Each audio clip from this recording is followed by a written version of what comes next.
your mind is kind of at this like slanted little slope, right? And so naturally our thoughts always kind of slide down into this negative pit. This is the negative stuff down at the bottom, and the positive thoughts are up here at the top. And so if we don't do anything, just in our natural state, your mind is constantly sliding down, and you have to proactively climb up to that positive mindset. You have to make an effort, a conscious effort to do that. And if you don't do anything, like most of people, we slide, and sometimes you slide too far, and all of a sudden now you're like self-conscious and you have all this doubt, and you definitely need to make an effort to climb up that slope to get into that positive mindset. It takes work.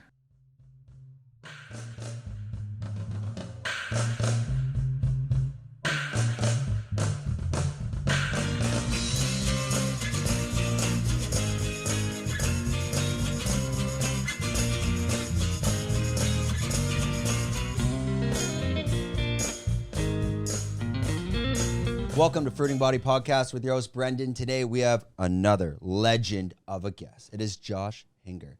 He is the multiple-time ADCC world champion, Nogi. I think I got that one straight. Damn it. It's okay. Butchered it. Well, I butchered it. Don't worry. Josh I wish I was multiple-time ADCC world champion. You know what? Maybe we're talking in the future tense. We'll just brush that off. We've already talked about that. Don't worry.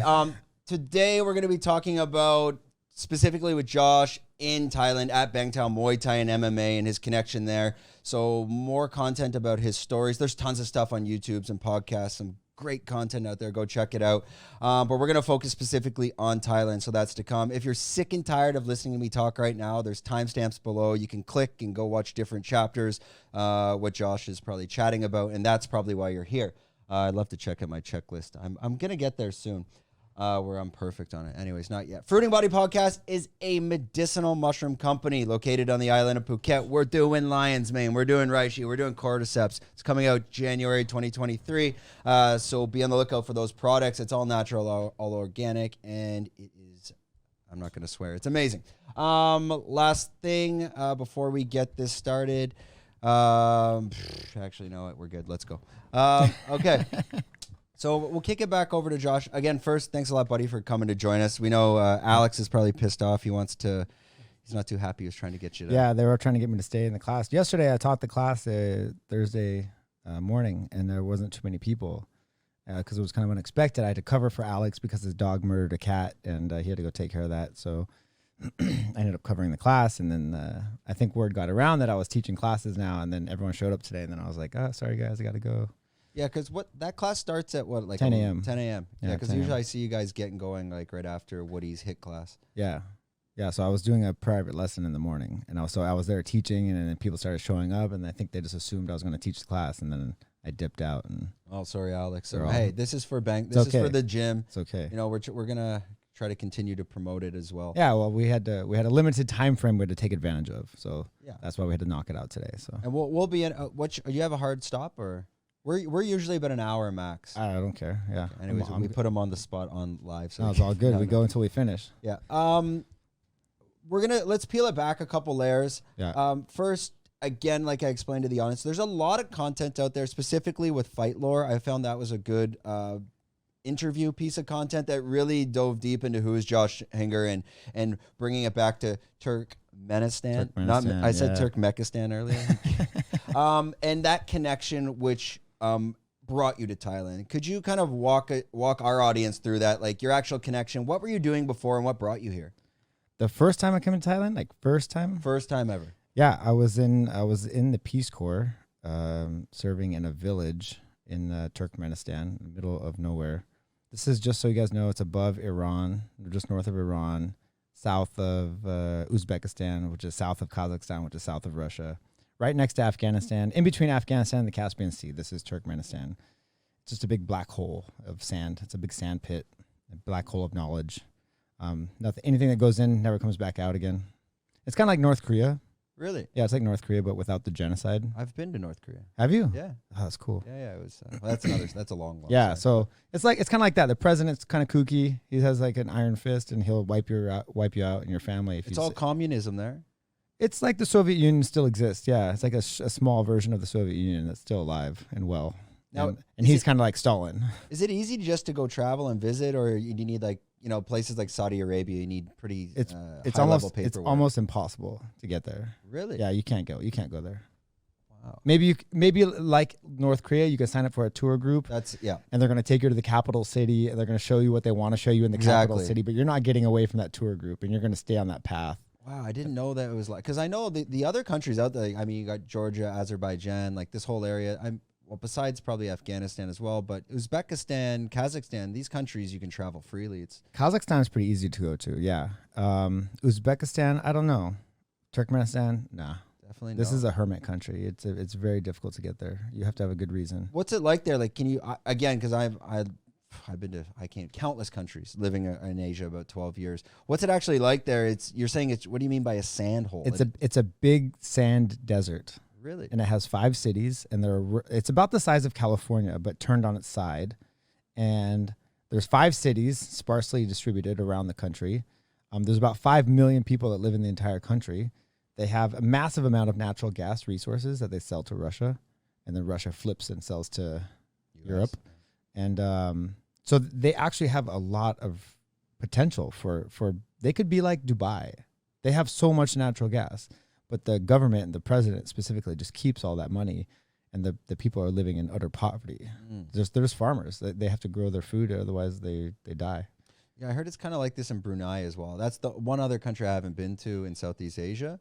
And same thing. It's kind of, you get these sultans. Yeah. Just controlling everything. It's terrible. It's terrible. The people there are so nice, and they just, they're afraid. They're really afraid of saying anything wrong, because then they get axed. Yeah. I heard you were teaching English there. You're part of the Peace Corps. Yeah, How does that work? The dynamics behind that, even being able to get in, does the Peace Corps was the only way you could get in. Mm-hmm. Yeah, and the Peace Corps operates under invitation of the president of the country. So if the president doesn't want you there, you're not going to be there. But they had invited us, and we were there. And the only thing they wanted, we had multiple services that you could offer, but they only wanted English teachers. You could do AIDS education, you could do business development, environmental protection stuff. There's various health education, but really they just wanted English teachers. And even if you tried to help them with anything else, they'd be like, hey, just teach me English, because that's their only ticket to get out of that country. You can't leave the country if you only speak Turkmen. Where could you go? Maybe you could go to Turkey, maybe, but you're going to struggle. And that's like a Spanish speaker going to Brazil. Like, you could probably get by. So the language there, it is similar to Turkish. Turkish and Turkmen, same family. Okay, yeah. And then obviously they must fully understand Russian as well, I would assume. Only in the cities they speak Russian. So in the villages, not so much. I lived in a village, a very small village. And probably the nearest city was about a 3-hour drive, and you had to hitchhike to get there on the highway. And then we were about 12 hours from the capital. The roads are very dangerous. So even traveling is just crazy dangerous, because the roads are just in horrendous condition. The cars are very old. The drivers don't wear seatbelts, and they refuse to let the passenger wear the seatbelt. This guy one time actually reached over and undid my seatbelt. He's like, "You don't need that." And I was like, why do you care? Let me wear it. I'm going to wear it, because probably they're taking shots of vodka right before they get in their car. Like, I had a guy pour me a shot of vodka while he was driving me one time. And they all drive in the center of the road, and they just move at the last second to get around people. But it's probably just a basic 2-lane, right? Yeah. Yeah, I mean, it's just you're asking for disaster. And when there are car crashes, and there are a lot of them, they're horrendous. Just carnage. Yeah, absolute carnage. Because they're both going down the same lane 100 kilometers an hour. No one wears their seatbelts. And the guy told me, he's like, "You don't need that. Don't worry. I don't want to die either." And I was like, "Yeah, okay, cool." Click. It was just bizarre to me that he was like almost offended. He was offended that I didn't trust him to not crash and kill us.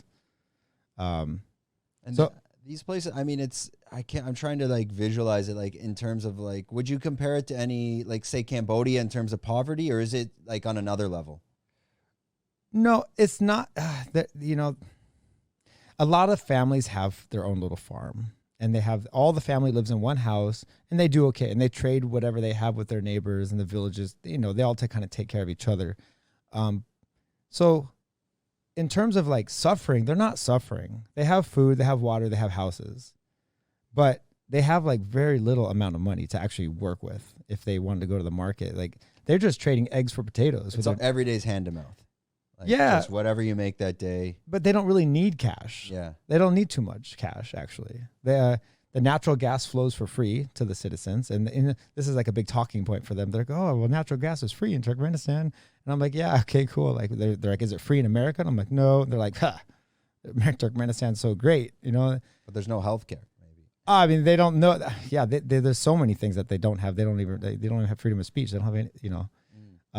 But you don't know what you don't have because you never had it, right? So they actually, they're aware of their oppression, but they just understand that if they keep their mouths closed about the government and politics, they're going to be okay, and the government will leave them alone, and they can just live their lives. If they have a car, this is pretty much their source of income because, again, there's no public transportation, so everybody's hitchhiking. So if you have a car, you have a source of income. You just got to drive around, pick people up, drive them to the city, drive back, go to the market, come back. You can make some cash that way, but you don't really need cash, right? Because you have a farm. I wonder if they're also closed off, and is the internet restricted like it is in places like China? Oh yeah, there's like one cafe in each of the 5 major cities that you can go to for some dial-up internet, and there's probably a government soldier, not a soldier per se, but a suit, standing there observing who's going in and out. And he's actually there to intimidate everyone. To make sure you're not trying to do, Yeah, just like, just letting you know that they're watching you. So don't go on the internet and say something that you shouldn't say. Or maybe you're trying to apply to a university and you're trying to get out of the country. Well, if that's the case, they will probably try to make it difficult for you. You know, so a lot of the Turkmen students, they apply to go to the American University in Bishkek in Kyrgyzstan. I've heard stories of the FSB or the KNB or whoever it is, the security services, going onto an airplane that's about to take off and pulling students off the plane. They're like, no, you're not going. Like you're not leaving. You're not leaving. Wow. Yeah, you need like an exit visa. If you're a citizen of Turkmenistan, they have to approve you to leave. You know, which is crazy to me. They're prisoners. I didn't realize it was that bad. They're prisoners in their own country. That the time that you went to Turkmenistan, I was listening to in a recent interview that you're still at that level of that blue belt, and you know it's kind of the only time you really took off from jiu-jitsu. When you transitioned back into jiu-jitsu after that, was it an easy transition? Were you able to train at all when you were there? No training was possible. But they did have a bit of a wrestling history. Turkmen people like to wrestle, and they call it Turkmen Sambo. And it's crazy. And they actually put me in a village where they had a bit of a wrestling history. And in that village, one time a year, they host a wrestling tournament. But it's kind of crazy. It's kind of Sambo-ish, right? You put on the kimono top, you put on your belt, but you just wear shorts. And you're just in a dirt field. And you have to stand chest to chest. And I put my right hand behind your back, and I slip it under your belt. And then I wrap around, and I grab the belt. So and then you do the same thing to me with your right hand. So we're kind of locked and loaded. And then they say, go. And it's the first person to pick up the other one and drop him wins. That's it. It's crazy. And they're just dropping each other on the rocks, you know? Jeez. And I remember they had this tournament, and they knew that I was a wrestler. I told them. And they were like, Josh, go out and wrestle. And I was like, fuck no. I was like, they're going to put me against the biggest Turkmen they have. He's going to drop me on my collarbone probably and break it because I don't know how to use a belt grip like the way they do. And then what? Then where am I going to go? What hospital am I going to go to? That piece of shit building down the street with the quacks? You know, like I saw them try to repair a kid's arm that dislocated by pulling it straight and smearing egg over it and wrapping newspaper around it. And it was all dislocated, but they made it like straight. You know, it should be like like in a sling, huh? You know, I'm not a doctor, but even I know enough. But their doctor did that. The medical situation in Turkmenistan is horrendous. Horrendous. They share needles, bro. The doctors were share needles between patients. I'm sure most people, I personally, Hans, did you even realize it was that bad there? I had no idea. They just have no education. Zero. I kind of assumed that whole area, like Kyrgyzstan and Azerbaijan and Kazakhstan, I thought they were kind of all similar. I didn't realize Turkmenistan was at that level. Turkmenistan is at the bottom. Wow. Right? Kazakhstan is okay. Yeah. It's not a terrible place. I think Uzbekistan and Turkmenistan, Tajikistan, I think those are pretty bad places. I think Kyrgyzstan has a bit more going for it. They're a little more open. They have a little more, they're just more open. So they have more education from the outside. They have an American university there. I think Valentina's from there, Shevchenko. Yeah? I think so, yeah. The problem is the lack of education. And the Turkmen government does not want an educated population. They want, the guy, the president wrote this book, which is probably the equivalent to Mein Kampf.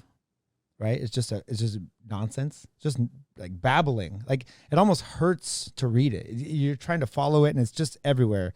And it just kind of is talking about the Turkmen people or just propaganda. It's propaganda. It's just pure propaganda. And it's just not well organized. I saw that well written. when I was in North Korea, I had the propaganda books that they gave. And it's like, it's English, but it's giant words babbling. And it's clearly it's been translated.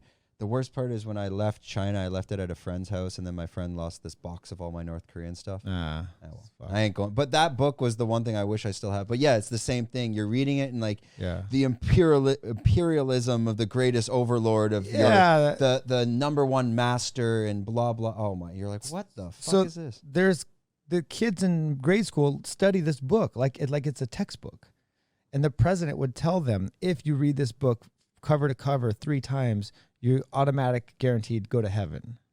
Shit like that, you know? Just a real wacky cult of personality. Yeah, and if you're programmed, and like you said, if you don't know, you don't. If you don't know, you don't. If that's what, if you don't know, you don't know.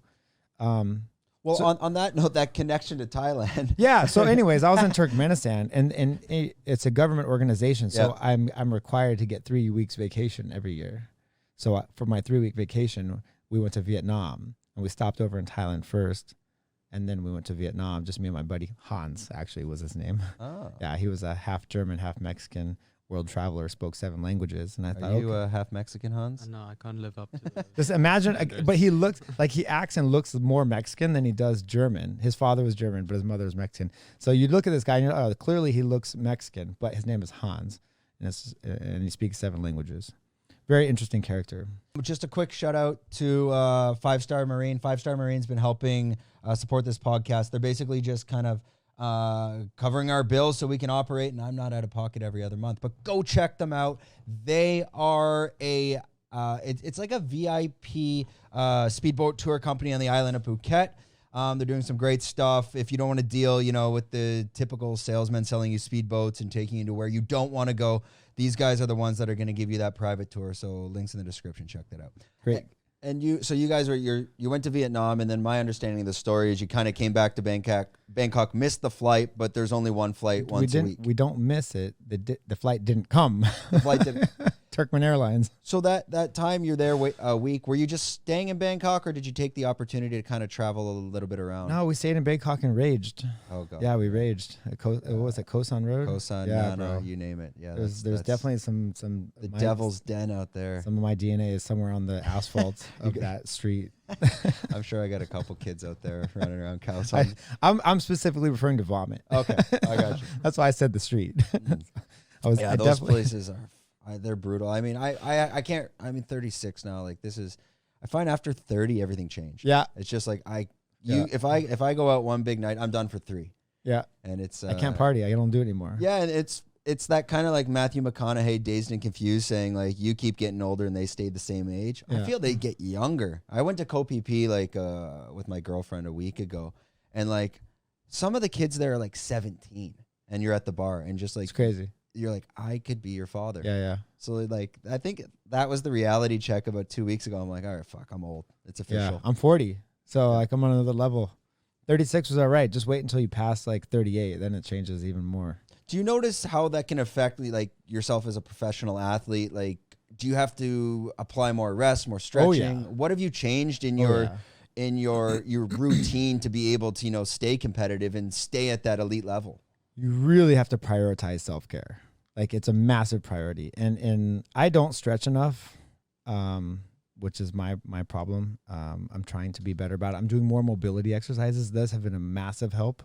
The mobility exercises that are most uncomfortable too, like the really hard ones that really kind of make you feel awkward and you're like really struggling.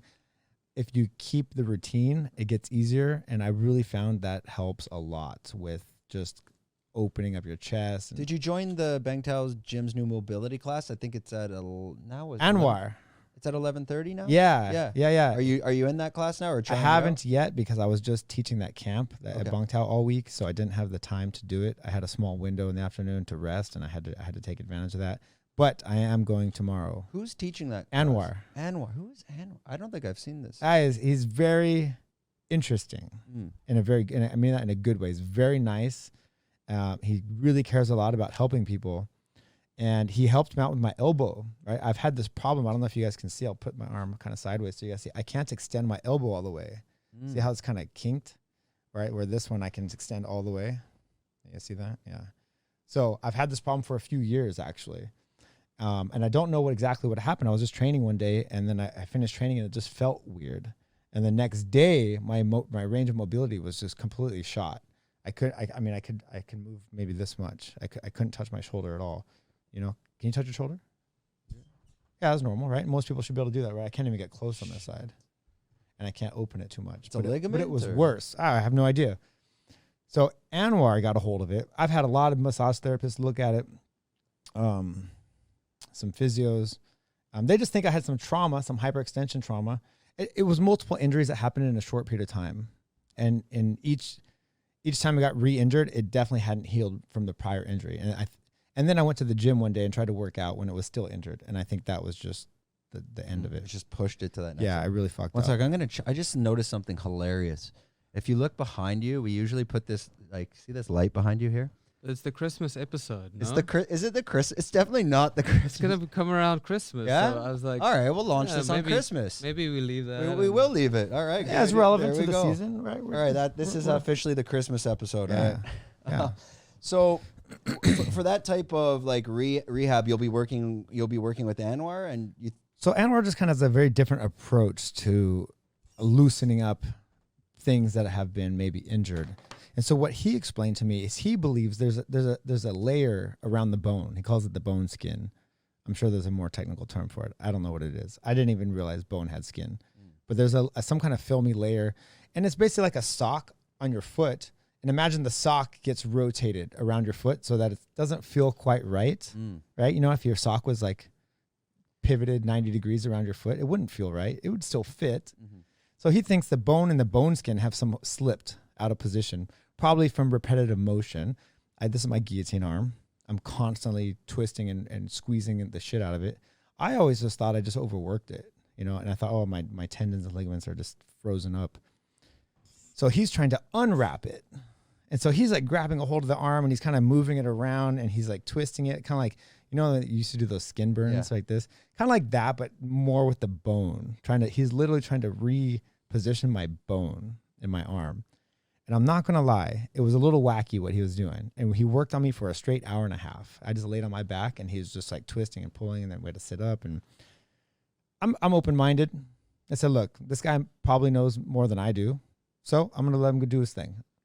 And to be honest, it feels a lot better. I have a lot more mobility now after just 1 or 2 sessions. And the sharp pains that I would feel sometimes when I'm just doing this, I would feel these crazy sharp pains, that they're gone. So progress has been made. So as strange as some of the things that he does are, I'm going to let him keep working on it. Yeah, so. I mean, it doesn't seem that far-fetched. I've visited some physio guys on this island before where I had lower back pains, and it was a type of therapy where like I laid down and they literally took their fingers and like drove it through my stomach, where they go like it takes like 20 minutes. Literally reorganizing something inside of you. Well, they're trying to say a lot of these guys, they think you're not aligned properly. Your shoulders aren't aligned, and you understand that how you can roll things back, set them back, and they think maybe there's certain parts of your body that aren't aligned. Like you have an ankle injury, but maybe it actually comes from your knee because your knees, little things like this. Yeah. Holy shit, that was painful. Like when they just jamming it. Now that stuff I'm not quite sure, because I'm like, if I told him my ankle was sore or my shoulder was sore, he's still just gonna drive his fingers through my stomach. So it's like, get a big, that's woo-woo science type. I had of someone shit. get up in my armpit with their thumb. Shit, yeah, man. because they were trying to release my pec, thinking that it was connected to my tricep, connected to my elbow, and I said, okay, well, we can try it, but oh my God, it was horrible. Yeah. Especially when if they get under your pec, into your pec minor. Yeah. Let's bring that connection now. we're allowed to explain? You are an investor and Yep. part of Bangtao Muay Thai and MMA. How did that connection all come together? So Alex was my jiu-jitsu student in Arizona back in 2008, 2009, 2010. And this is when I started teaching. I was a purple belt, and I was teaching at this MMA boxing gym that had a full weights set and a mat in the corner. And he was just a university student at U of A, right around the corner from us. And he had some wrestling experience, so he came into jiu-jitsu class, and I taught him and this, I had a pretty solid core group. I had like maybe 10 or 12 really dedicated athletes who would show up every single day and really wanted to improve. And he was one of them. And these were like kind of my first students ever. I was purple belt, right? I had just started teaching. I didn't even know how to teach. I was just trying to figure it out. I'm like, hey, okay, guys, well, this is what I like to do. And I didn't have an instructor myself at that time. I was a nomad, a Ronin, right? I was just floating around, training. My previous coach had split and went to Texas, and the team that we had fell apart. So I was kind of on my own and just trying to figure out jiu-jitsu through trial and error. And so Alex was a part of that group, and I coached him for about 2.5 years. And then he left, he graduated. He went to China for an internship. I went to Indiana to go to graduate school. And we kept in touch over all the years. And after China, he came to Phuket. He met up with Roger Huerta, got sucked into Tiger Road and that scene. I was in graduate school studying finance and Central Eurasian languages, which is, the same region that I was living in. And I was there for about 3 years. That's where I met Andre Galvao. And that's where I got recruited to Atos. I got my black belt from Andre in that time. And then he recruited me to move back to San Diego. I finished my program. I went back to San Diego, jumped into jiu-jitsu while Alex was out here in Phuket doing MMA. But we always kept in touch. Every time he got a belt promotion from someone, he would message me and ask if it's okay. So he always kind of held me as his coach. Yeah, just to confirm, hey, is this belt legit? Because, I mean, that conversation is going around the jiu-jitsu community. You'll see certain MMA guys get belts, and it's like, yeah, but is that belt actually what? Yeah. Is it legit? Like, yeah, is it legit? Yeah. So he was getting belts from people that he didn't necessarily want belts from. He wanted belts from me, I guess. So he just wanted my approval, right? And I would just tell him, yeah, look, you earned it. It's been so many years. If they want to give you a belt, that's your belt. It's okay. So he got purple and brown from some other people. And then that's when they kind of split from Tiger. So we're talking 8 years later now. Mm-hmm. So he has this idea to open Bangtao. He messaged me right when he had the idea, showed me the original location when it was just former Revolution. Yeah, right? and actually, it was called Sip Song P something. It was a Muay Thai gym. It was a Muay Thai gym, and Revolution's back here. It's owned by Tim. But it had been abandoned. Yeah, it was abandoned around, actually pretty much right when the C word hit. Yeah, okay. That's COVID, if you guys didn't know. Yeah. We never know with the YouTube algorithms, if they're like, all right, you said the word COVID, ban that episode. Okay. No, I think it's more if you went in with an opinion on all that shit. Let's not talk about that. No, but it is. So yeah, that because I've lived in this area for 6 years. Okay. So when these boys came in, I'm like, yeah, you're stomping on my turf now. I've always wanted something like that to come just for the hit classes, because I used to do Muay Thai Jiu-Jitsu, but I prefer the hit as I get older. It's easier. Yeah. But, it's a double-edged sword. You bring this great facility, and now there's all these people here too. And I know, I guarantee you, that whole strip is going to replace. It's going to blow up. It will replace Tiger Muay Thai. It will become. It'll become Tiger Road, huh? Yeah, Tiger Road or the Soy, whatever they call it. The reality is, I had that conversation with George, Woody, Alex, and finally, when they came up there, they're like, "Why the hell have we been living down there?" I'm like, I don't know why anyone lives down there. Right. Number one, you come to Thailand to train, but the Soy is 20 minutes from a beach. Yeah, It was the biggest disappointment when I came out here. Right. I came out to Chalong. We're talking about Chalong. If you guys don't know what we're talking about, so we came out to my first time. I think it was 2018, or January 2018, and I arrive and I'm expecting jungle, tropical scene, beaches. And we're in Chalong, and it's just concrete jungle, and it's crowded. Yeah, it's crowded. It's dirty. It's hot, And I'm like, where's the beach? And he's like, oh man, he's like, you got to ride like up around this hill. You got to go over this hill and down, and it's 20 minutes. And on a highway. Yeah. It's not even a back road. Right. It's a highway. So it's sketchy on a scooter, right? Yeah. Your car, big trucks are passing you. It's scary. And I was super disappointed. I was like, what do you mean? I'm in Phuket and I don't get to go to a beach. I can't train and go jump in the water. That's what we wanted, you know? So yeah. So when they found Bangtao, and I think it was Big Will. You know Big Will? Yeah, of course you know Big Will. Big Will had been living up here for 10 years too, and traveling down to Chalong to train. And they always wondered why he lived up here. They're like, why you live so far away? And he's just like, I don't know. I like it up there. You know, he don't want to tell them. No. He don't want to tell them how cool it was. And then I think eventually Alex came up here and was like, oh, okay, I see. And then he found that location right by the beach. So now we actually have the location that we always dreamed of having. Did he reach out to you, or how did that business relationship come together at that point? Oh, he just asked me if I thought it was a good idea. He's like, hey, I'm thinking about taking the spot, and he had this video, and it was just trash, bro. It was trash. The building was destroyed. It looked horrible.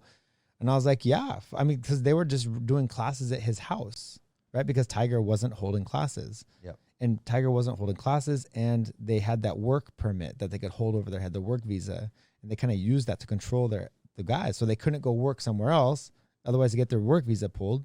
Yep. And so they couldn't make money because they didn't have work at Tiger, and they couldn't go somewhere else. So they were like, we're starving, you know, literally we need to make money. So Alex is just teaching private lessons at his house on puzzle mats. People are training for MMA fights in the front yard on puzzle mats. Yep. And so, yeah, I think he had enough, you know. He was like, hey, we need to open our own thing. So he came up to visit Big Will, saw what it was up here, found a location, made a quick video. He just shot me a message, say, hey, what do you think about this? And I was like, yeah, bro, go for it. Fuck yeah, do it. I'm all about it. And then when you were things moving quick when you got involved? You're like, hey, wait a minute, I want to get involved in this at a certain level. They had an investor pull out. Okay. Yeah, they had an investor pull out last minute, and they were like X amount of dollars short. That guy's regretting it now. Yeah, right. Seriously. And I had just finished a big seminar tour. I went on a massive 4-month tour through Europe, and I just had a bunch of cash. Mm-hmm. And then I came from Europe to Thailand to visit, and he asked me, he's like, hey, we had an investor pull out. We need 2 investors for this amount of money. And it was me and Volkanovski took over that piece that investor had. And things are growing so fast. And I saw your video yesterday. I mean, so people can understand, this place opened, let's call it March, April-ish, something April, like that. Grand opening in April.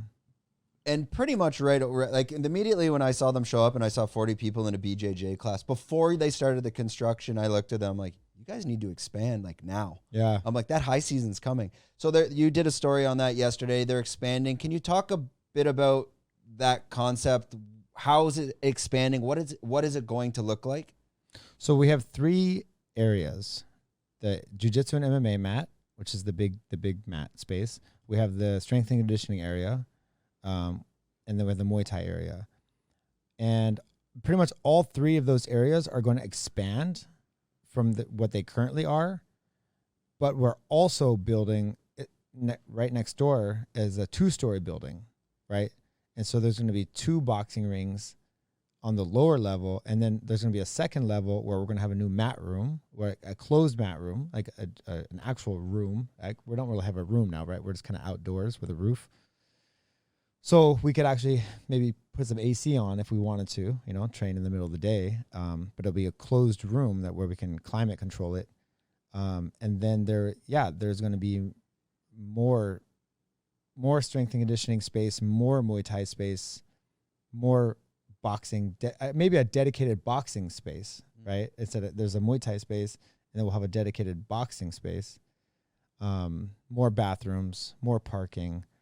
It's literally doubling the size of the gym as it stands currently because of the square footage that's coming about from the second level, right? So maybe in terms of land, we're not we're not doubling our space, but because we're going to have 2 levels on this building, I think the square footage is literally that second level that you're talking about. Let's call it the building. I guess it would be in front of the strength and conditioning. Yeah, that land there, is that going to be an entire building? Yes. With 2? Oh, that's massive. Yeah, it's massive. That's massive. Yeah. So that will probably, I would assume, probably February. That building, right? Or you think it could be up quicker?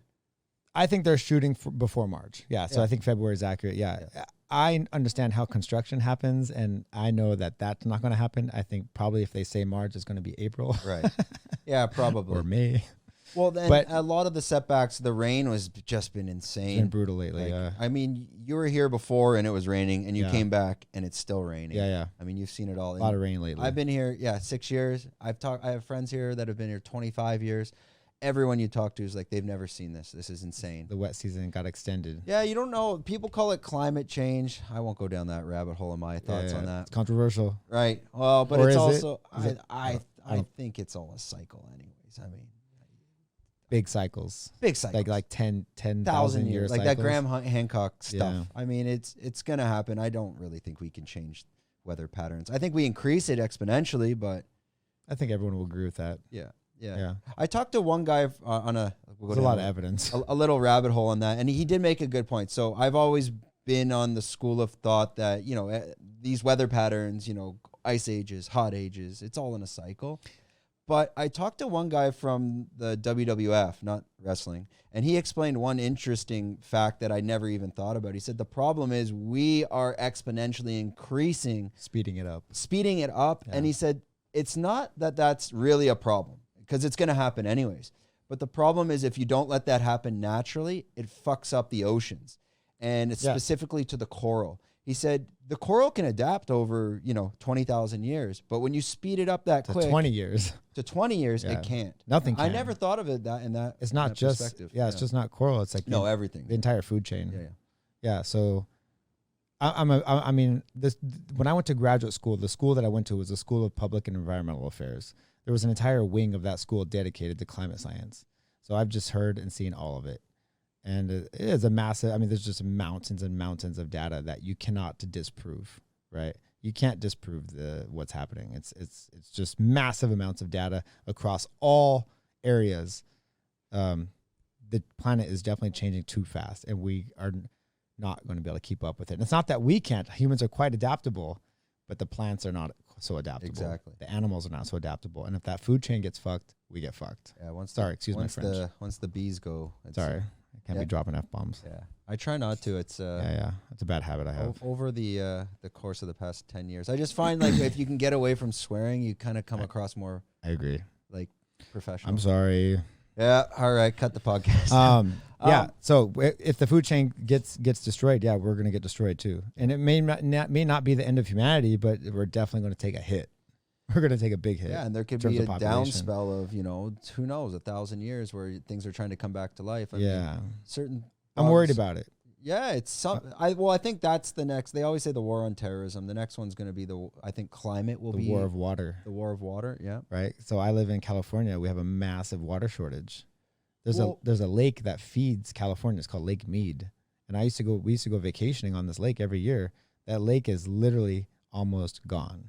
It's so low. This is there's the Hoover Dam. You've ever heard of the Hoover Dam? Yeah, Vegas. The Hoover Dam holds us back, right? This lake.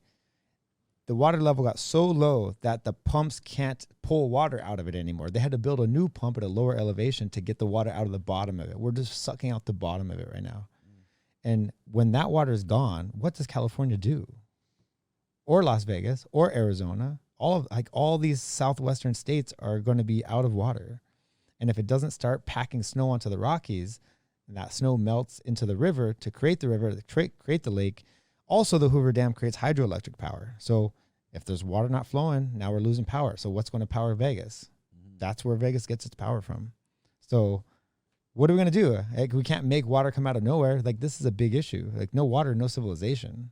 Well, I was reading an article about this yesterday where they're saying like you can desalinate like ocean water. They can. It's possible. It costs a lot of money And at that scale. and a lot of power. Yeah. A lot of energy. Right. I forget who was saying this. Anyways, you Neil see him deGrasse really- Tyson, no? Who is it? Maybe it was. It Yeah, was maybe it on was Neil Rogan. deGrasse Tyson saying that, where he's along the lines of like, well, there's a reason they import water from Fiji and they don't desalinate it. It's cheaper probably. Yeah. And there could be that point where maybe desalination is the answer, but what's the cost? And then what's the cost of water? Like, Right. Right. So it's an issue, you know, and as a Southern California resident, it's concerning. Yeah, I don't want my property value to tank because there's no water, right? Do you see yourself staying in California, especially like a lot of people are exiting more or less along the lines that you know, it's expensive in terms of taxes. Yeah. Where is your home? Is it California? Because you are, you know, moving around quite a bit as well. Yeah, I have a house in Texas and I have a house in San Diego, but San Diego is my primary resident, and I won't stay there. Actually, I'll just rent the house eventually. I just bought it. I'm fixing it right now. I'm repairing it. I'm gonna paint it soon, and then I'm gonna rent it, and I'm gonna move to Orange County, and I'll probably open an academy in Orange County in the Irvine area. The only other thing that I considered doing is moving to Phuket and just staying at Bangtao full time. Yeah, why not do that? Because I believe I can make a lot more money with an academy. Like I think it'll do quite well. Yeah, especially the American cost, high cost. I mean, yeah, and Orange County is a nice place. And on average high incomes, and it's a beautiful place. It's on the beach. It's close to the water. It's a nice, clean place. South Orange County, North Orange County, not so much, but South Orange County is a very nice area. And I went to school there as an undergrad. I lived there for many years. I have a lot of friends there, a lot of contacts, and you know, I dove into jiu-jitsu competitions so that I could build a reputation, so that I could open an academy someday. And I've done that. I've kind of accomplished everything I wanted to accomplish in terms of competition.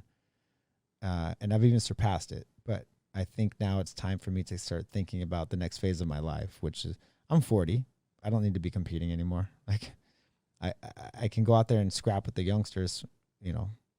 I can still do it, but like that Khabib mentality, stay healthy while you are as well. Yeah, how much? I mean, I've been blessed that I've made it this far in such a high level competition scene, without taking really a lot of damage. Like, it's just my elbow, a little torn up.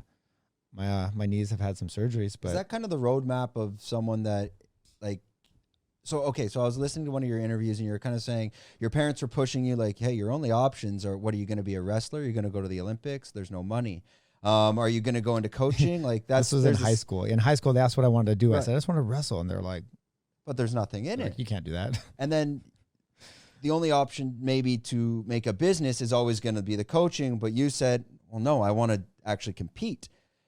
What is the roadmap for someone like that you would give advice to your younger self? Like, okay, let's start here. Would you change anything different to what's brought you to where you are today?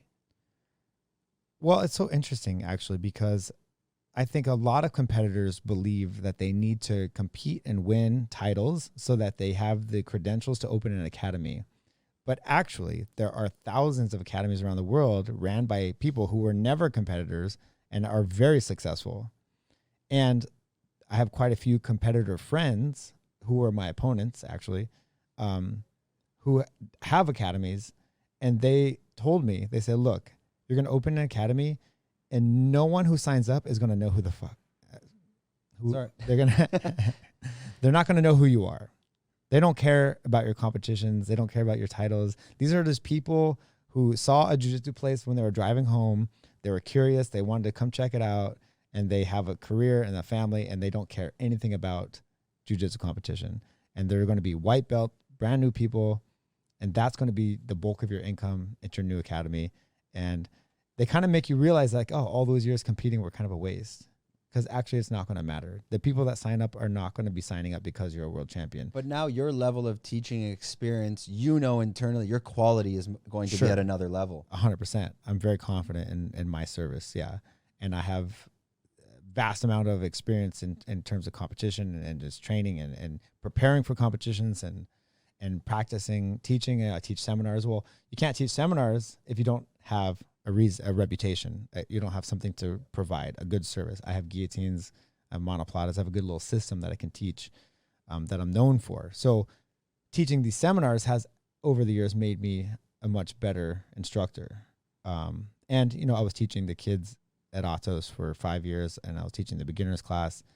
So I feel like I'm absolutely ready to open my own academy. And I think when I do open it, I think it'll be quite successful because of my teaching experiences. Like a long-term plan, a lot of academies, let's say like Gracie Baja, 10th Planet, for your academy, when you open it, would you have that mentality of franchising out as well? Yeah, make an affiliation. Yeah, sure. I'm going to team up, I think, with my friend Christian Woodmansey, who runs an academy back in Philadelphia. And his academy is called Logic, and he runs a website called Logic Online or Logic BJJ Online. And actually, he's a really great instructor.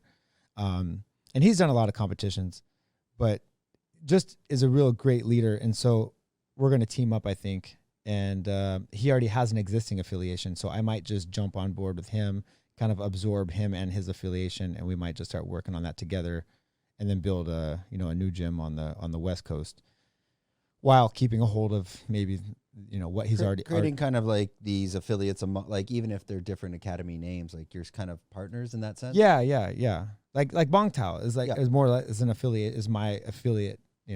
Those jiu-jitsu students are kind of my grand students, right? Alex is my jiu-jitsu student, and they're his students, and so Bangtao is like a Josh Hinger jiu-jitsu affiliation. When people would be joining your academy, and I'm definitely not experienced enough to have that technical conversation on the BJJ, but the question is more, are you able to differentiate or categorize or put academies into buckets on their coaching methods? And how would you differentiate? For example, 10th Planet would differentiate themselves because they're using, it's much more flexibility, like this Eddie Bravo style.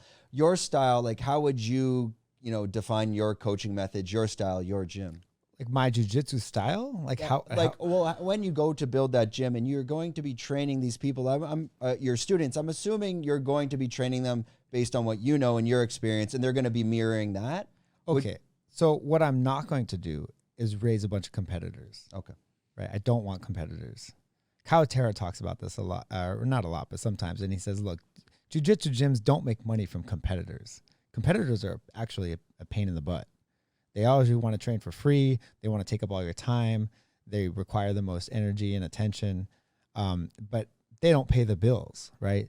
The bills are paid from the average family who wants exercise, something fun to do, self-defense, and they work all day. They want to come somewhere in the evenings, get a little workout, have some fun, make some friends, be a part of a team, and then go home and live their lives. Those are the people that help support an academy, and that's what I want. I don't want competitors. Competitors are a pain in the butt. I've seen them. I am one. Well, the egos, I mean, it's hard. How are you going to check 20 different guys' egos? Right. They're also the ones that are going to hurt someone because they're the ones that are training like they want to be a world champion. Right. So I just want families. I want families. I want moms, dads, and kids. And I just want to teach them basic jiu-jitsu. Like, oh, here's your close guard, Kimura. And, I want to help them improve their lives with jiu-jitsu because that's what jiu-jitsu is. It's a life improvement tool. And in every aspect, jiu-jitsu improves your lives. You make friends, you have exercise, you learn a skill that makes you more confident, right? More confident in your just ability to defend yourself.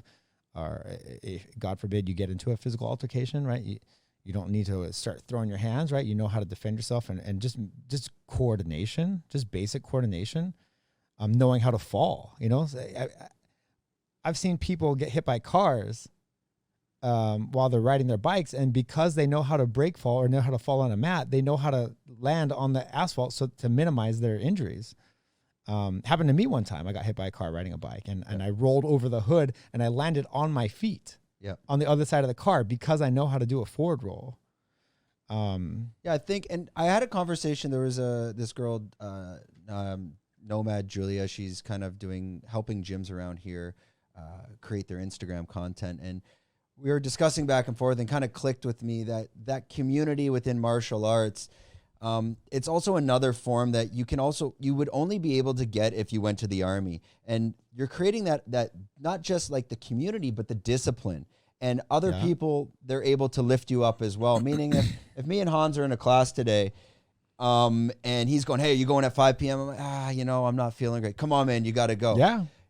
If you're at a gym lifting weights, you usually only have one partner you go to the gym with. Right. But in the in the jiu-jitsu community, you could have like 30. Let's call it like 30 people in your little WhatsApp group, and that extra motivation, that 100%. Discipline will kick your ass to go there on those days when it's raining, and you're like, oh, I'm not going. I feel guilty when I miss training. Right. I feel guilty. I feel like if everyone went there and I didn't go there, I feel really bad. I was like, oh, I should have been there. I should have been there helping, or I feel bad that they're improving and I'm not. Well, I see it in Hans's eyes sometimes when he's super busy. Like he's like, I missed jiu-jitsu. It's almost like a look of depression. Like I've missed it this whole week. oh, how you feeling, Hans? Because you've been stuck in the studio, huh? Yeah. Oh, This well, whole week. he's getting a whole month. Hey, you're getting a whole month vacation in South Africa. He runs his own media company, and then he helps with this. So shout out Hans, the producer of media. But I mean, you're going to South Africa for Christmas, so you're gonna be chilling out.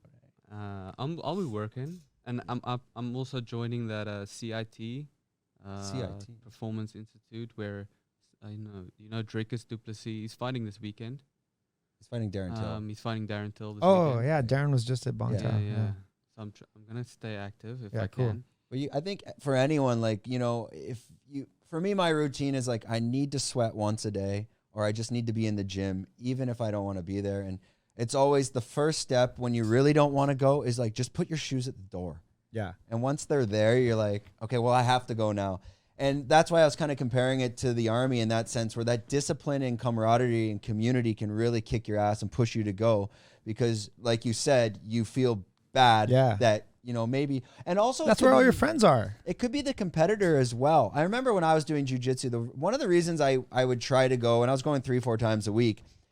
Let's say you started with another white belt right from scratch, and you're going 3 days a week, and he's going 3 days a week. And the next week he goes 4 and you go 2. You're like, shit, now he's got 2 lessons on me. He's got a one-up on you. He's got a one-up on you. So the Yeah. next time you go, if you fall behind a couple weeks, you might not be able to compete with him anymore. That's literally what happened to me when I started training. There was 2 other guys that kind of signed up at the same time. And we were all we had really close matches. We're all kind of neck and neck. But I was obsessed with jiu-jitsu when I first started. And I was going mornings and evenings. And I would stay for multiple classes, MMA class, Muay Thai class, jiu-jitsu class. And slowly I started to advance ahead of them, just because I was just so obsessed with it. I was a wrestler, so I loved wrestling so much. And so when I found jiu-jitsu, it was like, yes, thank you. I found my thing. And eventually I definitely surpassed them over time. And one of them ended up quitting after a few months. And the other one just kind of went his own way after a few years. And actually we circled back and reconnected at brown belt. And I was like, oh, you're still training. You're a brown belt. Cool. So am I. And then now we both have our black belts. And then now he opened an academy. And actually I go visit his academy all the time. And I teach classes there. Sometimes it's in my hometown. And I always just like to tell the students that story. I'm like, look, me and this guy were white belts together. We signed up the same month and we were learning how to do closed guard Kimuras together. It's just so cool to see what his life has become. And you had no idea he stayed with it. You just naturally. Not until brown belt. Right. Yeah. We totally went different directions. And then just like me and Alex went different directions, and then we kind of reconnected later. But I had no idea that this guy had kept training. I have that a lot with the tourists that come in. Yeah. I have had a few guys that come in way in the beginning when they opened, and then they left because they were just tourists. Yeah. And then they come back a few months later, and then they feel like amateurs again. Yeah. I've just been staying there. Consistent. And they've been gone for like 3-4 months, and now it's like getting back into it. They picked up a ton of weight. Yeah. You're teaching them a couple things now as well. Oh, yeah. It's also like riding a bike. Once you fall off to get back on, it can take another month. It's just like if you're out of the gym and you get atrophy. Yeah. And it takes you 2 weeks just to get back into it where you don't feel like shit. So kind of going back to your question earlier, after I was in the Peace Corps, I had 2 years off where I didn't train at all. But when I came back, actually, I felt, it was slow, cardio-wise, especially muscle soreness. My muscles atrophied a lot because I had no exercise in Turkmenistan, 0. And exercise was actually kind of strange to them. I would go for walks or jogs, and they say, why? It looks strange when you're running. It looks like you stole something. You're running away, like you're in trouble. They're like, are you okay? And you have to be careful running around in that country because dogs like to chase things that run. Jeez. And there's a lot of dogs out there. Anyways, but yeah, I kind of dove back into jiu-jitsu, and I felt like actually I improved massively quickly. Like I had years off, but I didn't lose it. I was just out of shape. And when I jumped back into it, I felt a massive improvement in my skills. What's that muscle memory as well kicks right back in. Yeah, it does. It does. Yeah. You were saying recently, in an interview, there was initially a guy, and you call him the name Brandon. And it's just funny, my name's Brendan. And you say you always rethink of him. And he was the guy that initially brought you to jiu-jitsu without really knowing. Did you connect with that guy? I have no idea where that guy is. I'm not even sure if that's his name. I think it is. Yeah. I think it is, but I'm not actually sure. It's Brandon or something along similar. But yeah, this was the guy that invited me to my first jiu-jitsu class, and we had wrestled together in high school. And I have no idea what happened to him. How crazy it would be one day you reconnect and he's a black belt somehow. Anyway, I think he joined the military. Yeah, I heard you saying that he might have joined the military. But I hope eventually he does get back into jiu-jitsu, and like maybe he sees a podcast or something, and that's the thing. And maybe he'll reconnect, so I can just be like, hey, you got to just keep telling that story. I am. That's what I'm doing. And then hopefully one day he sees it. Yeah, I'm hoping he will. That'd be really cool. Yeah, he just fell off the earth, and I don't know what happened to him. So I just want him to know that he put me on this path, and I stayed on it, and it's 20 years later, and I'm still doing it, and it's my life now. Well, that's the beauty of social media today. I mean, there's the negative aspects, but it's the connection. You can always find someone in that sense where you can never become disconnected. So another story, back to like reconnecting with people, is when I was in 8th grade, that's at 13 years old, 12, 13 years old. Yeah, 11, 12, and 13. There's 3 friends. We were a trio, me and 2 others. And it turns out one of them also was a brown belt when I was a brown belt. And he lives in Hong Kong. Eric Bootsenbot. You can't forget that name, Bootsenbot. It's Vietnamese. And I don't remember how I found him, but anyways, turned out he was training at an Atos affiliate with Rodrigo Caporal, who runs Atos in Hong Kong. And Eric Bootsenbot was a brown belt, and I was a brown belt. And I sent him a message on Facebook. I think Facebook maybe just made a recommendation. And I was like, oh my God, this was my best friend in 3rd, 4th, 5th, 6th grade. And yeah, and he's still trained. Now he's a black belt, and I'm a black belt. And we're technically on the same team, actually. But yeah, you guys stay in touch? Yeah, we chat. Yeah, we chat. I sent him a message, and he's actually in finance. He's in Hong Kong now? Yeah. So he could come out here. I mean, that's a 2-hour flight. Yeah. Have you talked to him about that? He would have you connected with him on the level where you've been able to roll with him since? Nah, we haven't actually seen each other physically, no. But we chit chat sometimes, and I would like to. Yeah, it would be cool to see him again. It's just so crazy. At that time, jiu-jitsu didn't even exist, I think, in most of the country or the world. This is like 1995. No, that wasn't before. I was like, this is like 92, 93, and 94. So maybe the Gracie Academy was the only academy in LA or something, and maybe Henzo in New York. That's it. Yeah, I mean, I guess it kind of started to become popular after the first UFC with Royce Gracie, and what the hell is this little guy doing? I don't think it even gained speed until the 2000s. Yeah, I mean, at least till MMA started getting going. Right. And I think probably more recently with Rogan, to be honest, and everyone repeats Rogan a million times on the podcast. Yeah, I think GRE helps a lot. Yeah, I think he really pushed it. I mean, that's one of the reasons I tried it out. It's not for everyone. It wasn't for me, and that was more because I kept getting injured, and then I couldn't go to the gym, and I would just be like, all right, I need to pick one here. Yeah. And also, I am 36. I probably started when I was 33. But it's never too late to start either. You get a lot of guys that start at age 50 as well. Yeah. I just saw some 65-year-old lady got her black belt. I think that's so cool. She probably started at 55. 10 years. Yeah, it's never too late. And those are the kind of people I want at my academy. I just want like older people who want to stay in shape and stay fit and stay active. I think it's a problem when people retire, they don't have a purpose. And you just start to die, right? Your body just starts to wither away. At least for me, I like to if I don't have a purpose, like I don't have a reason to live, right? And if you retire, you're not working. Well, I think you definitely need to stay active in something. Yeah, you can't be static. And I just think jiu-jitsu is the perfect thing, Yeah, this is why I lived in China 6 years. And if you took my parents are probably 62, 65. And if you watch the average Canadian, that's 62. Well, they're in Canada, so it's colder. And pretty much every winter just destroys our population because, you stay inside and you're not active. Right. But if you were to take the average, group of 60 to 70-year-olds in Canada and put them against the 60 to 70-year-olds in China, the Chinese, every night after dinner, they got their little songs and dance going. They're walking around. They're hitting their arms. They're getting the blood flowing. this does not happen in the Western world. We don't have that camaraderie. Like, they'll come out of their apartment buildings. They call it granny dancing. And there'll be one lady playing her music. And it's kind of like a grandma's Zumba, essentially. They all know every song has a dance, but they're just moving. And they don't need to work out at that level. That's enough. But you need the blood to flow. Yeah. I think that's very important. And you don't see that in the Western world, especially in small towns. Yeah. No, everyone's just chilling on their sofa. Yeah. Sofa, chairs, lazy boys. The TV sucks them. Oh, I got to watch my program. It's on at this time. And then that becomes the priority. And then the diet as well. But that's a whole, you're eating bread, you're eating heavy things. You don't want to move after that.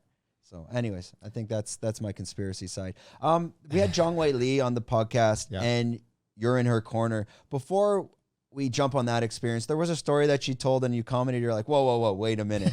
She was talking about how when she kind of first met you, she was so intrigued and mesmerized by like your level of jiu-jitsu that she wanted more. To the point where you stayed with her, changed your sweaty clothes with Alex, and then showered and ran off to the airport.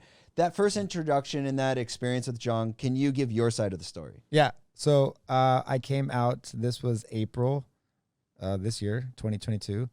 And I was here for a month. We had the grand opening for the gym. I gave Alex his black belt. And maybe they had mentioned to me that she was going to come and the UFC camera crew was going to come with her and do some interviews. And I was teaching classes. And so they were just making me aware that this is going to happen. And I was, so I was doing my thing, teaching my class. And I didn't realize that she was watching from the side on one day. And then the next day she jumped into class, her and her training partner, Shui, which means handsome. His name is actually Handsome. That's a translation of his name. It's funny. It also means water. Yeah. Depending on the tone, right? The tone and the character. Yeah. And so I saw them and they were just kind of doing their own thing, trying to figure out the technique. And I walked over and I tried to correct them a little bit. And they were very nice. And I understood that there's an extreme language limitation here. So when it came time for training, I asked her if she wanted to train a little bit. And, I know how to train with people of all various shapes and sizes. And I'm accustomed to training with children who are very small. And so I know how to train with her. She's a small lady. And I didn't smash her. I just kind of moved and I would move her legs. And I just kind of work on like pummeling legs. And I didn't put any weight on her at all. But I just kept passing her guard.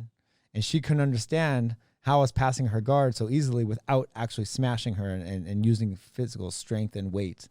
And just by using movement, just foot stepping, like Rotolo style jiu-jitsu, right? Just a lot of movement, back stepping and side stepping and leg dragging and spinning them. And she just, she literally just couldn't believe how I passed her guard without using strength. And she said, oh, wow, your guard passing is like magic. And, she said, how long are you here for? And I said, I go home in 2 days. And they were like, no, we need you to stay.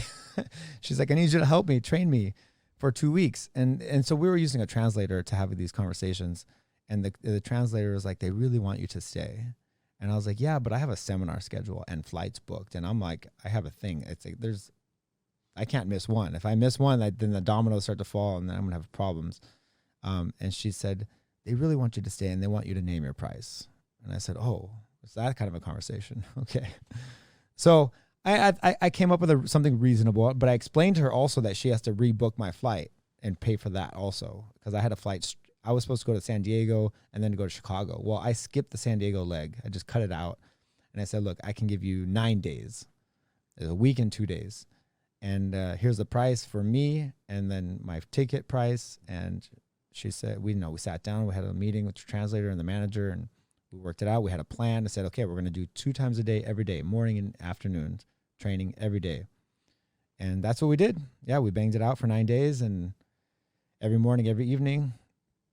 And we had a amazing chemistry, not just me and her, but the whole team, the manager. They're so nice. They're the nicest people. They're the most generous and kind and thoughtful humans. They're so down to earth. It's crazy. I love them. Yeah. I will go to war for them. Okay. So yeah, I stayed. We trained. We had great vibes, good chemistry. I could teach her anything, and she practices it diligently. She's very focused. She's very professional. She doesn't mess around too much. But a very genuine person, you know. And when it was time to go, so she knew I had to fly on the certain day, and she said, "Oh, our last training is in the morning," and I was like, "Nah." I was like, "My flight's 4 o'clock, 5 o'clock. We could actually think it was like 8 actually, but I needed to be there at 5." And I was like, "Ah, we can knock out some training at 3 o'clock." We trained for an hour, and I had all my bags packed and ready. The suitcase was already at the gym in the office, and I brought my training gear, and we trained. We did our thing, and then I literally ran into the locker room. I threw all my sweaty clothes into a bag and just gave it to Alex. I was like, "Hey, you just hold on to this for me," and then I just jumped in a cab and went straight to the airport. And she kept training here right up to that fight. She did her entire camp here, yeah. Then you reconnected again back in Vegas? So she knocked out Joanna, had just a great performance. Oh, okay, so you're with her at that point. I was more referring to the next fight with Carla. No, this is different. Wow, so I didn't realize you were with her actually at that point. This was before the Joanna fight, so it was April. Yeah. And she invited me to go to the UFC also, but I had plans. I had just gotten married. I was engaged at the time, so we were getting married, and then we were doing our honeymoon in Bali. And then the UFC was in Singapore, so we thought about, could we make it? But all the COVID testing and stuff, it's too difficult to exit Indonesia and go into Singapore and then come back to Indonesia. So we ended up missing it, but we were super stoked to see that she won in such a dominant performance. And she explained to me why she lost to Rose the second fight. She's like, I couldn't, I didn't know how to get up to my feet. And that was actually what she specifically asked me for with Joanna. She said, look, I just need to know how to get back to my feet. I lost to Rose because she took me down and I couldn't get back up. And that's what happened. The 5th round, Rose just she won because she held her. There wasn't anything like... Yeah, that's what she told me. Yeah, that fight was turning into a coin flip, and then just Rose kind of pinned her for the last, couple minutes, and which makes sense. Right. But yeah. So that's how we started. She said, look, just teach me how to get back to my feet.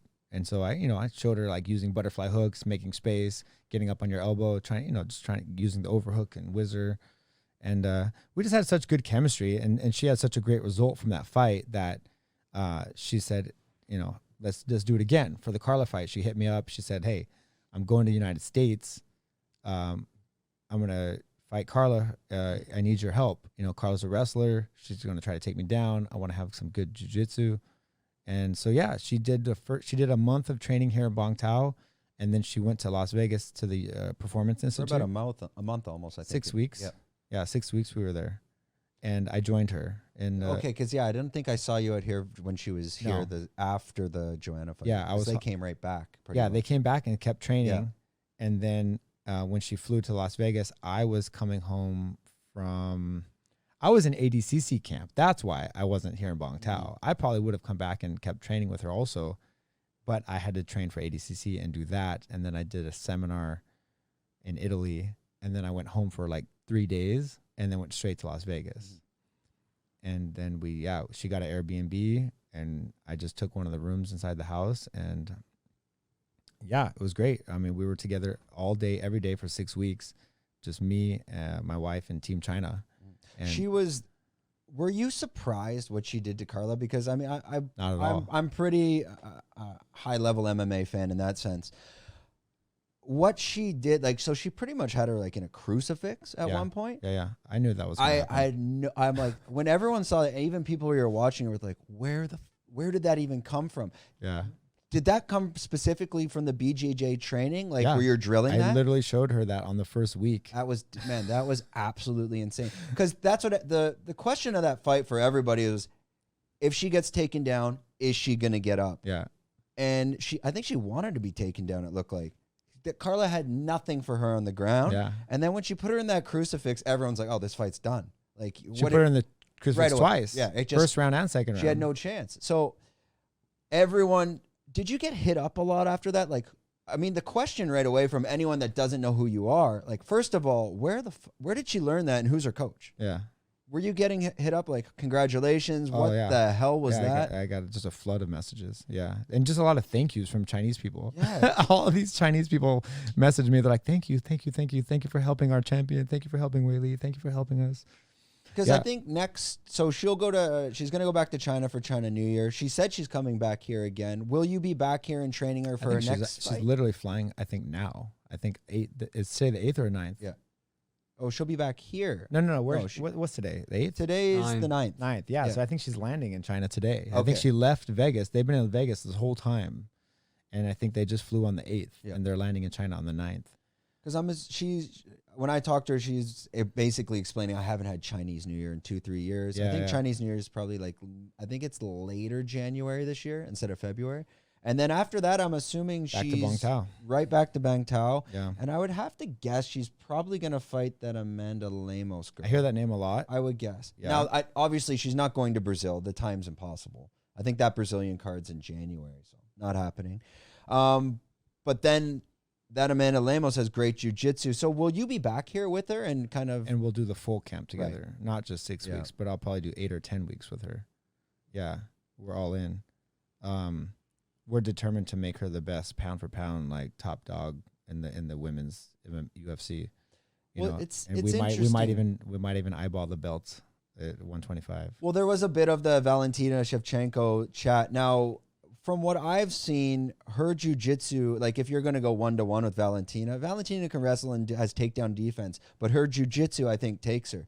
The interesting part about the women's divisions, it's not like the men's. I always see something a little bit different. Like for Valentina to go up to Nunes, they've done it, but you can always see a pretty big difference in weight.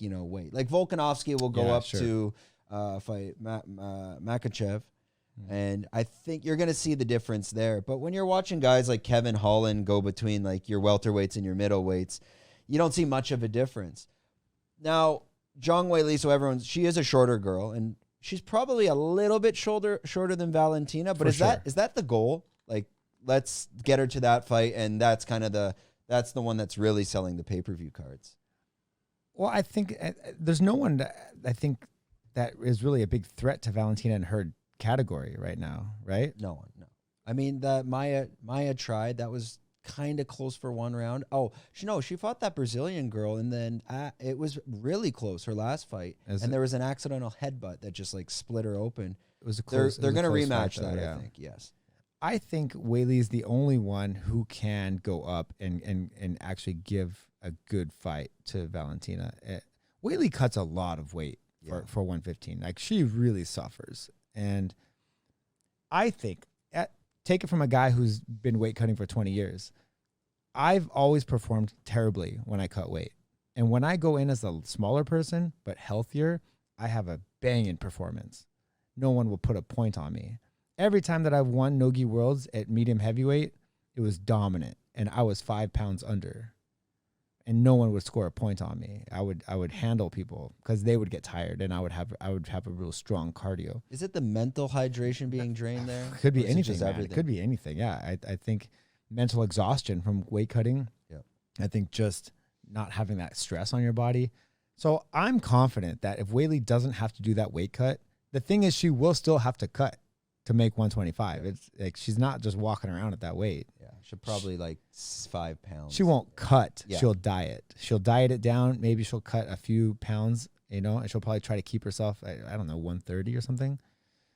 I think she's going to perform better. That's what I believe. I think she'll have a better performance at that weight. I think she'll be a better athlete. I think she'll be stronger. She'll be faster. She'll be healthier. And I think that's going to make a big fact. She's already a freak athlete. Yeah. At 115, she is a monster.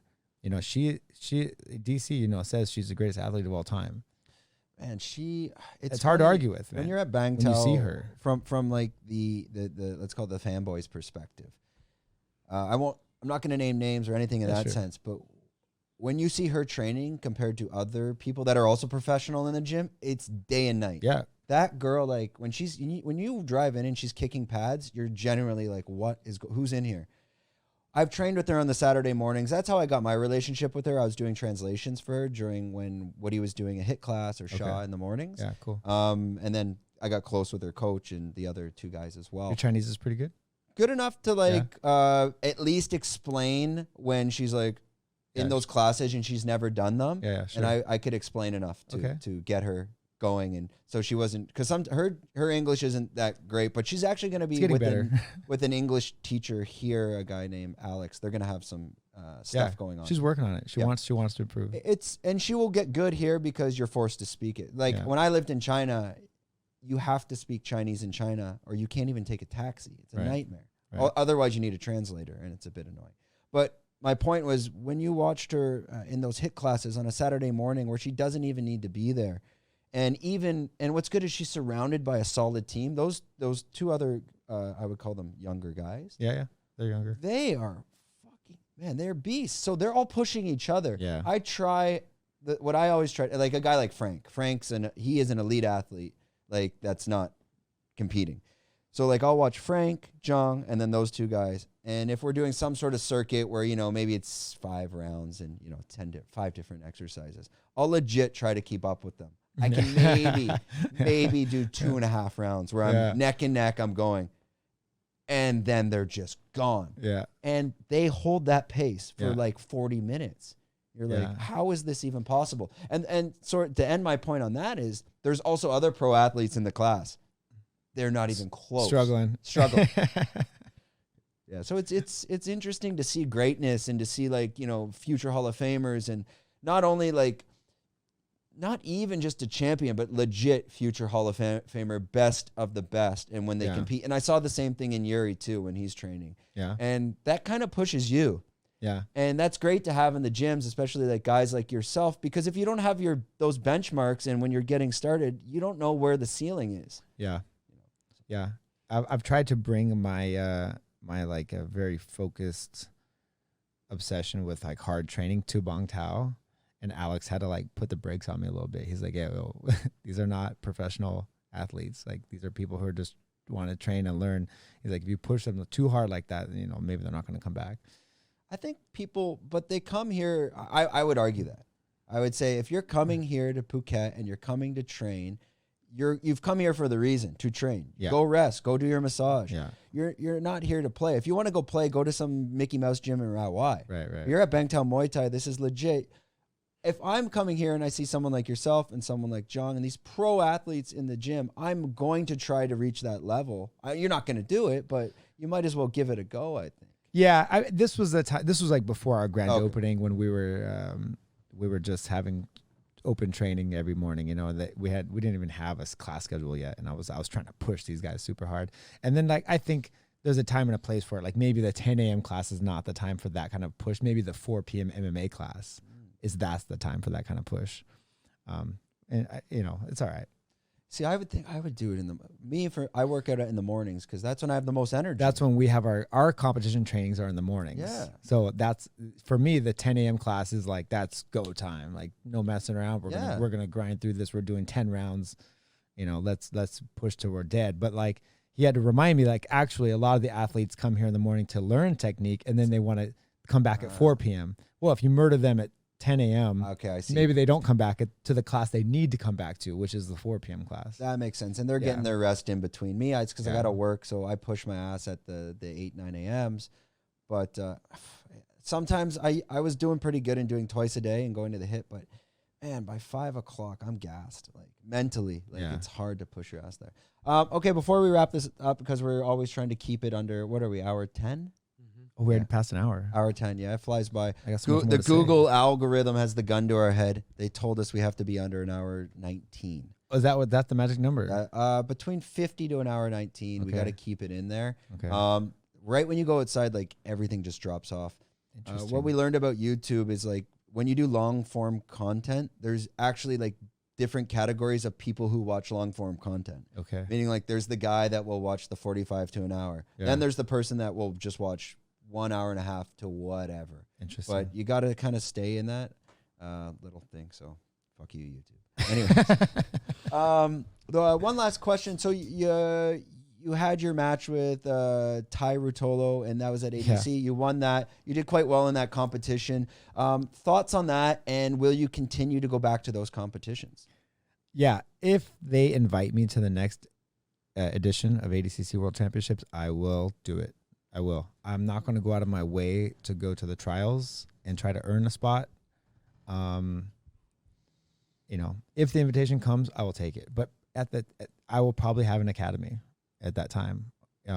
So that's probably where all my time and energy will be going into. But if I get the invitation, I will carve out a 3-month window for me to do a training camp. I will probably just do that at my own academy, and maybe I'll drive down to Atos. That's why I like the idea of Orange County, because I'm within an hour's drive of Atos. So I could drive down to San Diego and train with them anytime I want. And Andre's still there. Yeah. That's where the headquarters is. That's where he lives. It's his spot. So I just want to be able to go back. That's where all of my jiu-jitsu development happened. So I need to keep that connection. Is there a ceiling on age? I mean, obviously with information, technology, diet, what we know today, athletes at that elite level can probably push. I'm a hockey player. We got guys like Jaromir Jagr that played till they're like 48 and they kept going. Do you see a day where you're like, okay, I'm not sure? Or are you just going to listen to your body? I think I could do it. I think I could probably keep competing for 10 more years. But the question is that an effective use of my time? Is it? I don't think so. I think I can do more with an academy. I think, like I said, the goal is to build a community, build a team of people, and just help people improve their lives. I think jiu-jitsu is just such a massive tool for improving people's lives. And I know I have a gift to give to people, the gift of jiu-jitsu. And I think I have a good handle on communication, teaching. I had a pretty decent education. I've had good jiu-jitsu instructors. I think my ability to communicate jiu-jitsu to people is quite solid. And I want to take advantage of that. And I think the business will do very well. Totally lost my train of thought. Well, no, it's we're focusing where to put your energy, I think I have the physical capability of competing for 10 more years. I just don't think that's the best use of my time, because at this age, getting myself into the peak condition takes quite a while. I do have to do kind of long camps and slowly ramp myself up over time to get to a peak level of condition. And it was quite unfortunate that I had to have that peak conditioning of ADCC, where I had to fight one of the greatest jiu-jitsu athletes, Tai Rotolo. And then I had to go into this training camp with Weili, where I just didn't do really anything. I'm just trained with a 120-pound girl every day, which is not hard for me. I'm just teaching her, and then we teach and roll. It wasn't ever really a workout for me. So my conditioning just dropped off, and I'm back into like normal Josh and not super Josh. Yeah, you go into those. If you're training for any type of elite competition, mentally, you must get that tunnel vision almost, where you're like, this is it. This is the focus. We gotta. You go when you're in camp mode. You're in camp mode. You just see nothing else. You just eat, train, sleep, recover. Where does that drive come from? Because from my understanding, you're saying I just came from an average. It's same with me. We just grew up. I was in suburbs. It's high. You go to high school, but every wrestler that starts at a young age, that's usually the discipline and drive. It's regardless what everyone in MMA agrees with that. These wrestlers, they have that discipline, they have the hard drive, they're cutting weight. So that's where that can come from. But where did it come from you to even get to that level, to have that discipline, to be able to keep pushing yourself? I all the credit goes to my coach. Yeah, Andre Galvao was like the greatest coach that you could ever want. He's the most inspirational, motivating, positive, supportive man that you could have as a coach. He taught me so much about controlling your thoughts, your mind, keeping your mind in the right place for hard training and competition, and not letting negative thoughts kind of eat you up and cause doubt in your mind and hold you back. A lot of people don't try because they just have so much self-doubt. And he really taught me how to just overcome that. And it was a process of years, listening to him speak after training or during training or, during lunch, and just picking his brain over the years. And he always has a message to give after training, and I've just kind of, I those were gold nuggets for me. I've seen 100 of them. And the things that he said really resonated with me. And some of the stories that he told about his own experiences, I really held on to those, and they helped me massively. So having Andre as a coach really, and he knows how to push you. I swear to God, man, the trainings that we used to do, I thought it was just insane. I thought, this is just not healthy. I was like, we're pushing too hard. This is too much. The human body is going to break at this point. And he's like, no, you have to train hard and rest hard, just rest harder. Don't, eat, train, sleep, right? You can't do anything else because you're training so hard that you are absolutely required to get your ass right back into bed after training and eat, shower, sleep. And you need to rest until the next training session. And then you get in there and you grind through it. And it was all him, man. He really gave me the education I needed on how to perform at a very high level. Yeah, that's Khabib said that in a recent interview. He's like, well, how do you train so hard? He's like, I rest. He's like, I will train hard and I will rest for 3 hours. You have to. Because if you don't rest, there's just no way you can recover. Yeah. And especially at an older age, like you really need that rest to be able to, to control it. When you're controlling the mind, do you have any like secrets that you tell yourself to push yourself? So I was playing not super high level hockey, but high enough. And every time maybe I'll call it back checking, and you're trying to get back to the play to get back in, and you get that feeling, your legs burn out. Yeah. And I would always mentally, when I hit that feeling, I would pretend someone was chasing me, like they were going to kill me. And then you can push through that like little gap. Yeah. And you can get to that, you get that extra edge. Is there something mentally that you tell yourself when those thoughts come in and things are getting difficult? Yeah, I try to imagine the any kind of negative thoughts that I have. I try to imagine that this is an external creature talking to me. You can whatever you believe in, whatever you can think of it as a demon, you can think of it as a spirit. You can just think of it as like, how we always imagine these cartoons on our shoulders, the angel and the devil. Just imagine it like that. I always imagine like a gargoyle, and he's just like on my back and he's just kind of like whispering these negative things into my mind because they don't want you to succeed. And I imagine them as just external forces that are trying to influence me, just like a shitty friend, who's just like, don't do that. You can't do that. No, let's just stay in bed, like, you're probably not going to win. So why try, and you have to like think of them as a toxic human or a creature or a person and just talk, and you talk back to them. You tell them, shut the fuck up. Yeah. Don't get out of my life. Like you're trying to cut out this toxic person from your life. And that's kind of what these negative thoughts are. You have to like literally, and Andre gave me this advice. He said, you have to literally speak to that voice in a proactive way and say, shut up, tell it to shut up. And then reaffirm yourself, like tell yourself, no, like I'm good at jiu-jitsu. I've trained hard. I'm in shape. I'm ready. I have these great techniques that no one can stop. And you have to kind of pump yourself up. And it helps a lot. It's like I call it just positive reinforcement. Just you have to re-speak to yourself in a positive way. These affirmations, essentially. Yeah, because if you're what Andre always explained to me is like your mind is kind of at this like slanted little slope, right? And so naturally our thoughts always kind of slide down into this negative pit. This is the negative stuff down at the bottom, and the positive thoughts are up here at the top. And so if we don't do anything, just in our natural state, your mind is constantly sliding down. And you have to proactively climb up to that positive mindset. You have to make an effort, a conscious effort to do that. And if you don't do anything, like most people, not me, but we slide. And sometimes you let yourself slide too far. And all of a sudden now you're like self-conscious and you have all this doubt. And you definitely need to make an effort to climb up that slope to get into that positive mindset. It takes work. And practice. It's interesting when you're dealing with Brazilians at that level. He's Brazilian, right? Yeah. Especially, I used to date a Brazilian, lived with her for 6 years, and a lot of Brazilian friends. But I'm sure we can relate on this. When a Brazilian's explaining to you things, they always have so many sayings that when they try to translate into English, it's kind of like, what are you talking about? Like, I can't even recall them, but their language and the way that they can connect like these metaphors or analogies that they convert. It's so interesting. Andre has a lot of metaphors. Yeah. Really, he's really good with the metaphors. Yeah. But I like the metaphors. I really find that they make it easier to remember things. He had this really funny story. He was trying to teach us to do a long step. And when you do this, you have to stay really low to the mat. You pass this person's guard and you put your head on their chest and you have to really kind of stay heavy on the mat.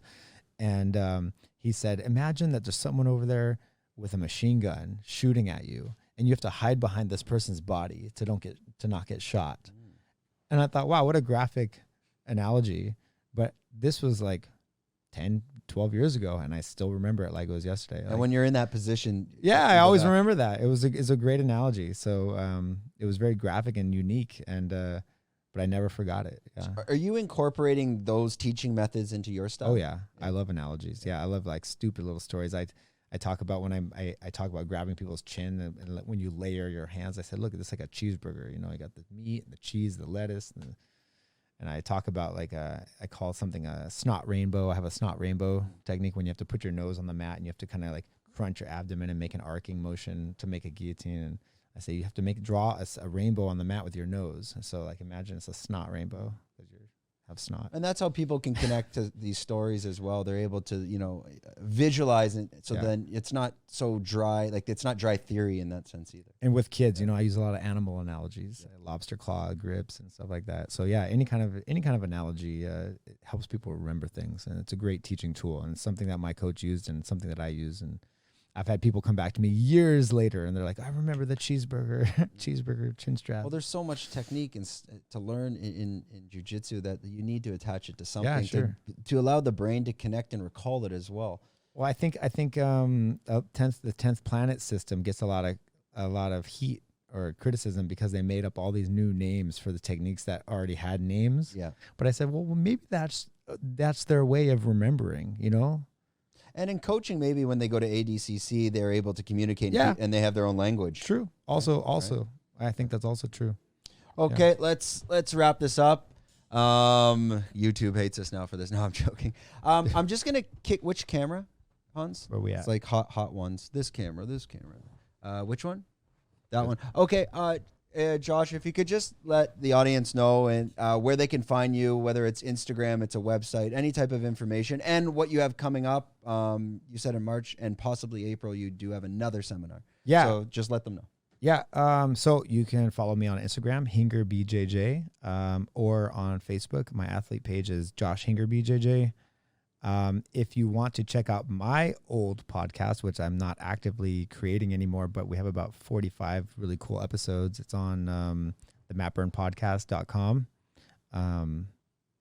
And what was it? What else was I supposed to do? You said you have seminar in April? Oh, yeah. So, I'm hosting camps at Bangtao, 1 week jiu-jitsu camps. I just finished one a few days ago. It was a huge success. I keep it less than 20 people. I like to keep it super exclusive. I want to be able to really get to know everybody really well and have time to train with everybody and help everybody individually. So I keep them very small. They're very exclusive. And it was a great time. Everyone had a blast. So we have another one in March. It's already sold out last week of March. But I'm definitely going to think about just throwing another one into April. If the demand is there. How can people just follow your Instagram for the news? And so turn on the notification on the Instagram to be able to at least see if this stuff is coming. Yes. Go on Instagram. You can shoot me a DM on Instagram, or email me, hingerbjj@gmail. Yeah, email is nice too. Yeah. And also go follow Bangtao Muay Thai and MMA because I'm sure they'll announce it there as well. They also, announce it. Yeah, follow Bangtao Muay Thai MMA. Best gym in the world. Definitely. I was going to say Thailand. It's the best gym in the world. But don't tell everyone. I live here too. Come on. It's the best gym in the world. And then Bangtao this is just the best area in the world. It's growing. It's crazy. The beach is literally 100 meters from the gym. Yeah. And it's gorgeous. Don't come. Don't bring everyone here. Damn it. It's going to be packed here. Next 5 years. I'm pumped. Yeah, I'm stoked. Okay, that ends another episode. Thanks a lot for Josh showing up. Hopefully Alex isn't too pissed off. Maybe I'll see him later. I'll rub it in a bit. No, that's okay. I'm joking. Hans, big shout out. Going to South Africa. I don't even know which this Christmas episode will end. I guess we'll have to air it around Christmas. And safe travels. We're looking out for Zhang Weili. She's coming back in February, so I'm excited to